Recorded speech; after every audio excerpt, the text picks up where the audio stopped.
Hello everyone, my name is SJ. I'm a certified crystal healer and a shamanic earth medicine practitioner. And I'm here with you tonight to talk about intentions, and specifically my 5 steps to setting an intention to achieve success. I'm sure many of you, if not all of you, have heard just set an intention and it will manifest itself into existence. True, but do you know how to set an intention effectively? Sometimes that can be very simple, and it is actually very simple, but we overcomplicate it as people because we question ourselves. So the first thing that I want to do tonight is define what an intention is. So if you wouldn't mind dropping it in the chat, what does an intention mean to you? When you think of intention, where does your mind go? What does intention mean? Just a few moments to think about that and feel into it. My definition of an intention is everyone internally, so all parts of you internally, and every part of you externally, all of the relationships externally, including that with your ancestors, angels, spirit guides, source energy, and all of those intimate relationships working together on a very specific goal. So it's all of the parts internally and externally working together to achieve a specific goal. That is how I would define an intention. So now that we have that established of what exactly an intention is, so what are the 5 steps to effectively setting an intention that will manifest itself into reality?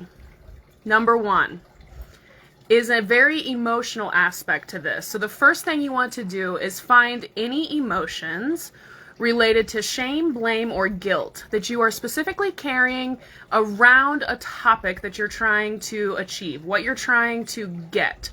So if it's money oriented, is there any shame, blame, or guilt that you are carrying that prevents you from achieving prosperity? Feel into that a little bit, and what you want to do is try to locate those feelings of shame, blame, or guilt within your body, and then you want to release them. There are many different releasing techniques, so I'm not going to go into that tonight, but you want to dive into, are you carrying any shame, blame, or guilt surrounding what you are trying to manifest or setting your intention to achieve? Locate it within your body and then release it. That's number 1. Number 2 is clearing any current intentions that you have set that aren't serving you or aren't in alignment with this new intention that you have. I fall prey to this one a lot, of not checking in to see if there are any current intentions that aren't going to work with a new one that I have. So, for instance, when we went into this Stronger Together endeavor, I thought I still wanted to promote to a specific headquarters job, but that would have taken up so much of my time that I wouldn't have been able to devote myself to my soul mission, which is this. You know what the universe did? It did not give me that headquarters position. And I am so grateful for it now, because now I can devote myself to exactly what it is that I want to be doing, which is right here with all of you. So you want to feel into that and see if there are any current intentions that you have that aren't in alignment with this new one, or that would prevent you from achieving the new one. So muscle testing Pendulum is fantastic to confirm if there are any lingering. So if it's not coming to your mind that there are any current intentions that aren't in alignment, just muscle test or use your Pendulum to fact check, see if there are any, and then once you have that, you can dig into it a little bit more.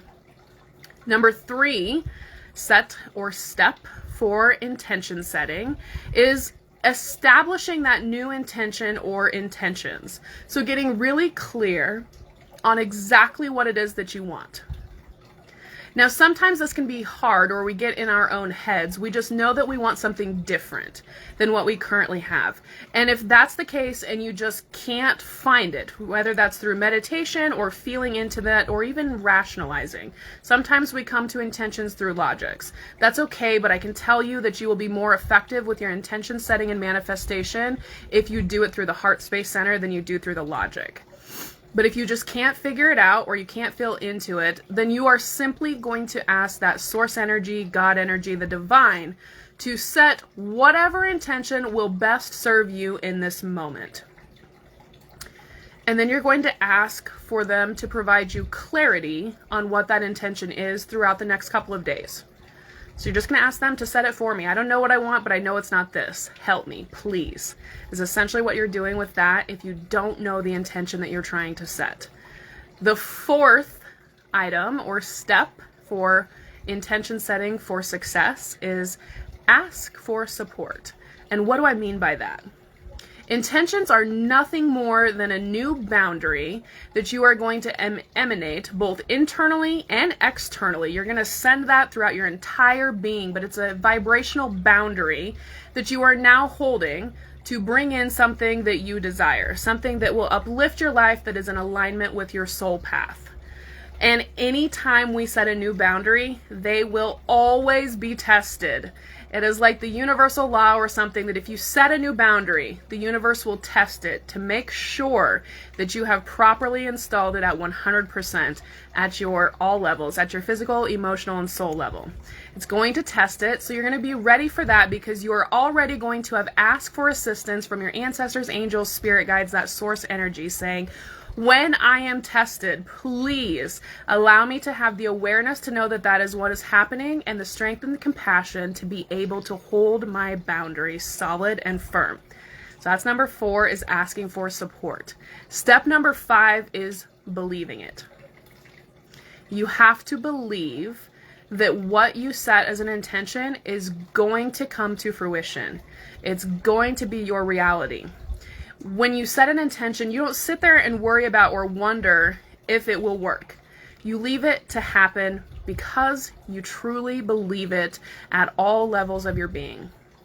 You already have what you ask for is how you visualize it. You literally already see yourself with what it is that you set the intention for, and then you walk that walk and you talk that talk as though it is already your current living situation. And what I mean by that with the walk and talk the talk is the daily affirming that the divine believes in you. That's important. When I say talk the talk, I mean truly at all levels of your being believe that the divine believes in you and the intention that you set. That is what I mean by believing. So just to recap, the 5 steps for intention setting for success. 1, find any emotional baggage of blame, shame, or guilt that you are carrying that prevents you from achieving whatever you are intending to get. You're going to locate it in your body and you're going to release it. The second thing is clearing out and releasing any current intentions that aren't serving you or aren't in alignment with the new thing that you want to bring into your life.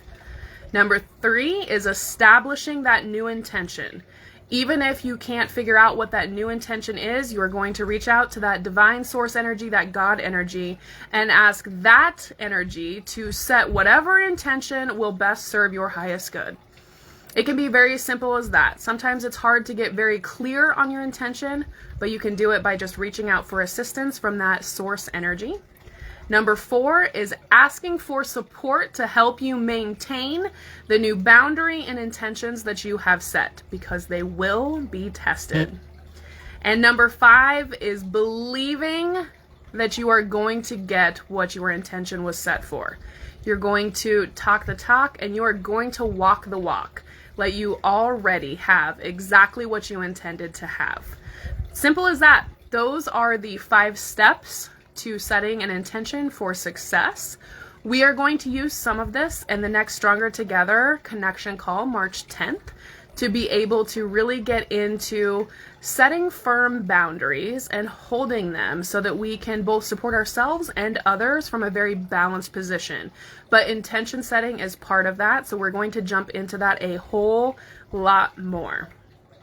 So I hope you will join us within that Stronger Connection call this next month. Well, this month is going to center around boundaries and how we can get our boundaries intact. So you're going to want to stay tuned for that. And if you're ready to jump into that group, I'll drop the link in the chat here, because it's an amazing community that's very uplifting, where you'll have that guidance to be able to bring in those items within your life that you have been lacking or desiring to get, but just haven't quite figured out how to get there.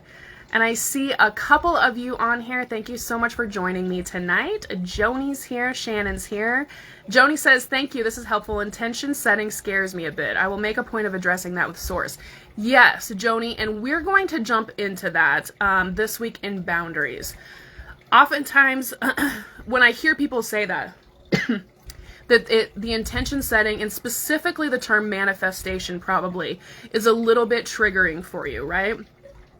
And when we're going into that energy of intention setting or manifestation being triggering, we want to dive into what limiting belief do you hold, or what blame, shame, and guilt do you have centering around intention setting or manifestation. Feel into that within your body. Are you carrying any shame, blame, or guilt associated to intention setting or manifestation? Find where in your body it's located. By that I mean quite literally heart, throat, head, toes, all the things. And then I want you just to release that. You have plenty of releasing techniques. Bell jar is a great one. Selenite cleanse is another good one. So go ahead and release that energy. And then I want you just to kind of let that settle and let your body fill in with white light. And see if you feel any differently around intention setting or manifestation. I too have seen how manifestations don't work out. I don't really believe that there's necessarily good and bad. I think oftentimes people set intentions or manifest things that they didn't put a lot of thought into, and the universe sometimes gives them exactly what they ask for, and that doesn't always work out for them in a beneficial manner. And that's why it is so important to make sure that you're really tapping into, is there any blame, shame, or guilt around this? And is everybody internally and externally, are all of your internal parts, all of you, and all of your ancestors, angels, spirit guides, and source energy, are you all willing and able to work together on the same goal? That's important. And that's how I define that setting an intention for a reason. Because you want to make sure that everybody is willing to work together, because that means it's serving your highest good. That's how you avoid things not going as planned. You really want to make sure and ask those questions. Are we all on board with this? Does this serve our highest good? And are we all willing to work together on this one specific goal? You'll see a lot of things shift with intention setting and manifestation if you do those steps. So you'll see a lot of that go. Yeah, and I hear you on that. It's just not clear in the intention, so unintentional outcomes. Agreed. That can happen. And you can also avoid that with step 3, right? If you're not sure that the intention you're setting or what you want is really in alignment or serving your highest good, then don't set it for yourself. Ask source energy to set that intention for you. And then just ask to see signs of what it is that source energy decided serves your highest good. That's what I would go, is try that route and see how you feel moving through those motions. I think it'll feel a lot differently when you go with that, because then it's not you necessarily setting the intention or the manifestation work. You're asking source energy to do it for you, for whatever serves your greatest good in a situation. So you'll avert a lot of it with that. Do you guys have any other questions before I go tonight? I will be back in here with you tomorrow night at 7 p.m. as well, and we're going to go over the 4 different kinds of boundaries that we have for each of us, so that we can define some of that, get a little bit of prep work down as well for the Stronger Together connection call, so that we can dive right into the actual work and releasing and then reestablishing the boundaries that we maybe didn't hold too strong to. So lots of great things coming up this week, so hopefully you all join me tomorrow, and then I will see you again March 10th within the Stronger Together connection call. I don't see any other questions, so universal blessings, everyone, and I hope you have a great rest of your Thursday night.